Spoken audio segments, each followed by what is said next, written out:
but we're not going to be kicking too high. We're just going to kick some nice little, sneaky little front kicks. Now, a front kick is a very underestimated kick because it is so deceptive and so sneaky and so hard to block if you're really good at it. And I've used a front kick many times in World Championships with lots of success, dropping some people quite significantly and making them very wary about coming close to me because they go hit with a kick that they didn't even see.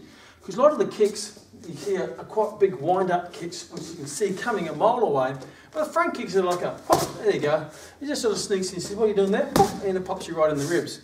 So it's a great little kick. I advise you to get really good at it because even when you know, you're a bit lost what to do, you can always just keep people away. A little snappy, snap underneath. So let's start with a drill facing, you may face a bag, you may have a bag at home, which is great. You may have a curtain. I used to kick curtains all the time. When I was a young kid, curtains were a great target because as long as there's something on there which you can actually aim for, it's always good to have a target. So if you're aiming for the 7, aim not just for the big circle, but something in the circle to really hit. So let's look at your foot position to start with. And the foot position for the front kick, what I want you to do is get up against the wall or the bag, take your foot in front and just point your toe. Point your toe like so. So if I'm using the other foot, right, your toe's pointed. And from there, I want you to pull your toes back, but not your ankle back. So that's when your ankle's back, right? And you don't kick that way. Point the toe, and just curl the toes back, not the foot back, just the toes. And what you do is you're providing a target, which is the ball of the foot. So when you do a front kick, you're kicking with that, the middle of the ball of the foot. You're not kicking like this.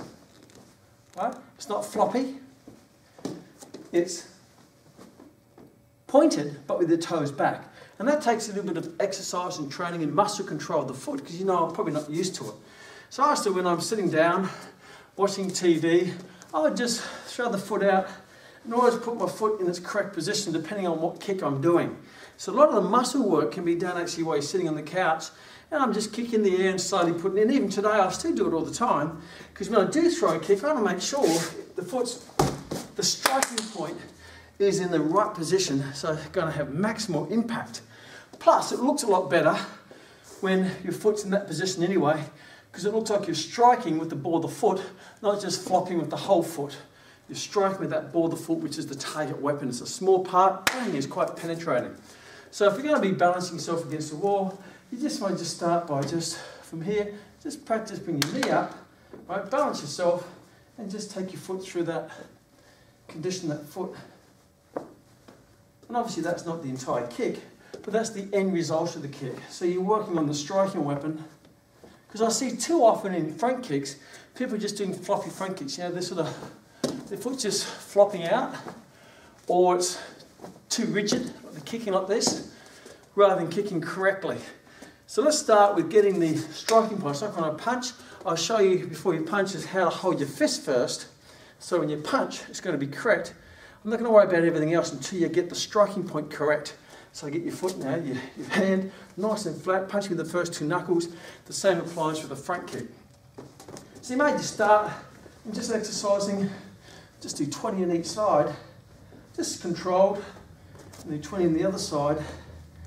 Get in front of the mirror because the mirror will give you great feedback of what it looks like. So take a visual of what I'm doing, like so, and see how it looks like. And take a photo of that in your mind of a great front kicker. And I used to do that with the great kickers. Then I'd train in the mirror and say, do I look anything like them? And if not, then I'd make those minor corrections. So let's apply that in a simple way using a bag, a curtain, which you can hit. But the point of this is not to hit it hard. I just want you to hit it soft with control. We'll add the hard and the power later. So to start with, stand face on to the bag and try to, get nice control through your torso, or people call your core. Now what I'm going to get you to do is to raise one foot up, raise up and kick. So knee up first, right? Don't just do this. Knee up first. The knee has to come up first. So raise up, kick. Raise up, kick. So look at a target and your kick should go straight in and straight back. It shouldn't come up at an angle because your knee is nice and high. It's up, kick. So the bag should go back, not up. So all you do is hands on your hips to start with, or you can have, you get a balance, or hands up, hands up, hands up. Again, as you can see, I'm not trying to hit it hard, we'll worry about that later. And if you're front onto a mirror, your waist should be fairly level. So it should be fairly level. It shouldn't, right? You try to keep this as square as possible. So what I want you to do is to practice in the bag and just do 20, making sure that you're hitting directly with the ball of the foot, from there, and not all over the place. Try to find that little spot, even get a mark or a cross where you're just aiming for and you focus on hitting that spot and kick, and kick.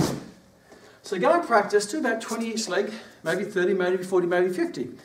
And try to get that fluent, get the body balanced so you're not falling over and you're kicking. Kicking. Now the other part of learning a kick is great to kick bags, but sometimes the challenge with the bag is when you hit the bag creates a bit of a balance for you. Well, I can just stay there, see?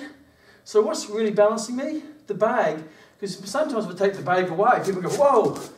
So it's good to kick the bag because you get a feeling of the strike of the kick when you hit. But you will find lots of times in Taekwondo with your sparring that you don't always hit. So you have to be able to control your body while executing a kick when the kick misses.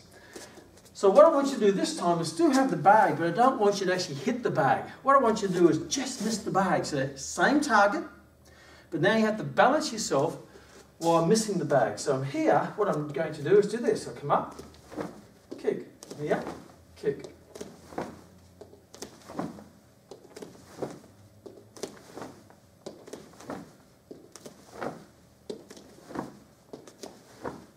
Just start slowly when you first start. Just start it.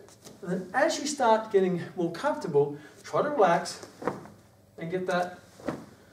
So what you have to do is you have to adapt your body obviously to balance. You have to be able to balance your body when you miss, but also you have to condition your hamstring not just to be flexible to do the kick, but also to be able to decelerate the knee or the foot so your knee doesn't fully lock out. So you may find that the next day after doing some of this, you get really tight in the hamstring.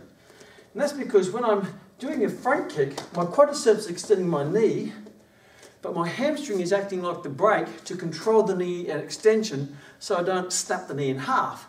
So it works what we call eccentrically like a brake to control that joint so you don't hurt the joint at the end of the extension. And that's a timing. You've got to condition the time between your quads and your hamstrings to be able to get that without actually snapping a muscle or hurting the joint. That will take time and conditioning, and not only do you train the muscles, but also what we call your nervous system, the sensory organs and your receptors in the muscles to help relax and control the joint. And I won't go too deep into it, but it's a conditioning phase. So you have to be patient and persistent, because if you keep practicing, you will find you will unlock your potential. Really, you will unlock the tightness in your muscles. So instead of feeling, oh, that's really tight, you'll eventually get to the stage where it just comes nice and natural. Same with the punches, same with all your techniques. You know, you might start really tight, but eventually you start to get that relaxed acceleration. So what I want you to do this time is to stand here and just practice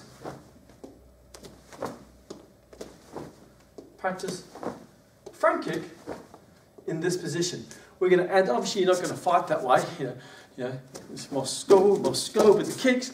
We're going to apply that to your walking stance, the back stance, and other stances for you. So there's your front kick. That's the fundamentals of the front kick. Practice on a bag, a curtain, any form of target, a target that you can get a little system. This would be a nice system. I'm going to do 20 kicks, hitting, 3, 4. Focus on each one. It's not trying to rush through it. Just get 5, 6. Do 20 and then do step back a little bit and do 20. Just missing. Just missing. Do 20 of that. Then have a stretch. Have a drink. Have a stretch. Think about it. Then do another set of 20. Touching. 20. Just missing.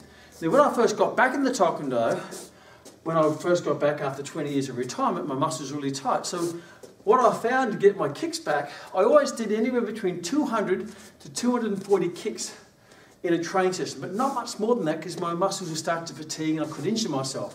But I knew that exactly because I had a system in my drilling my kicks to get back, my kicks to get to world standard again. And this was some of the simple stuff I did. I basically got there with the bag and I just practice, do 10 that side, then 10 that side, 10 touching, 10 hitting, 10 missing, and just did a whole series of drills until I got back to, I started relaxing, the muscles relaxed, the mind relaxed, and all of a sudden it started to click in. So this combination, this 20 number combination lock, and eventually you get through after many years of training, that all of a sudden you say, wow, this is just so easy and fluent.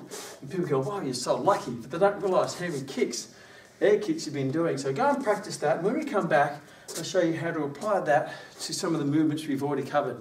So practice your front kicks, take it out in that curtain. Cheerio!